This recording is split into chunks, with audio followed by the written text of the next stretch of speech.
Hi friends, എല്ലാവർക്കും എൻ്റെ പുതിയ ഒരു വീഡിയോയിലേക്ക് സ്വാഗതം. ഞാൻ ഇന്ന് നിങ്ങളുമായി ഷെയർ ചെയ്യുന്നത് കുമ്പളങ്ങ ഓലൻ. ഇനി നമുക്ക് ഇതിൻ്റെ റെസിപ്പിയിലേക്ക് പോകാം.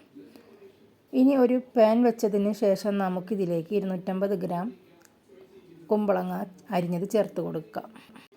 ഇനി ഇതിലേക്ക് നമുക്കൊരു 6 പച്ചമുളക് ചെറുതായി കട്ട് ചെയ്തത് ചേർത്ത് കൊടുക്കാം.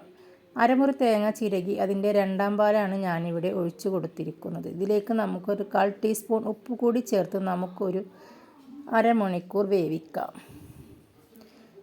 നമുക്കിത് അടച്ച് വെച്ച് ഒരു അരമണിക്കൂർ വെന്തതിന് ശേഷം നമുക്കിത് തുറന്ന് നോക്കാം.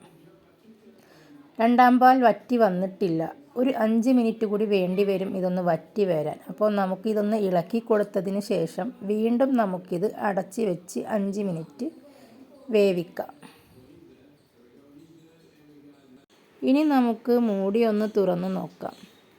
രണ്ടാം പാൽ നന്നായി വറ്റി വന്നിട്ടുണ്ട്.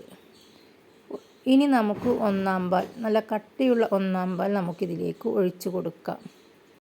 ഒന്നാം പാൽ ഒഴിച്ചു കൊടുത്തതിന് ശേഷം ഒന്ന് ഇളക്കി ഒരു 2 മിനിറ്റ് കഴിഞ്ഞാൽ നമുക്കിതൊന്ന് തീ ഓഫ് ചെയ്യാം. ഒന്ന് ചൂടായാൽ മാത്രം മതി. ഇതിലേക്ക് കുറച്ച് കറിവേപ്പിലയും 1 ടീസ്പൂൺ വെളിച്ചെണ്ണയും ഒന്ന് ചുറ്റിച്ച് കൊടുക്കാം. നമുക്ക് നല്ല ടേസ്റ്റുള്ള കുറുകി വന്ന കുമ്പളങ്ങ ഓലൻ നിങ്ങൾ തീർച്ചയായും ട്രൈ ചെയ്ത് നോക്കണം. സദ്യക്കും ഊണിനും സൈഡ് ഡിഷായി ഉപയോഗിക്കാൻ കഴിയുന്ന ഈ കുമ്പളങ്ങ ഓലൻ നിങ്ങൾക്ക് തീർച്ചയായും ഇഷ്ടപ്പെടും.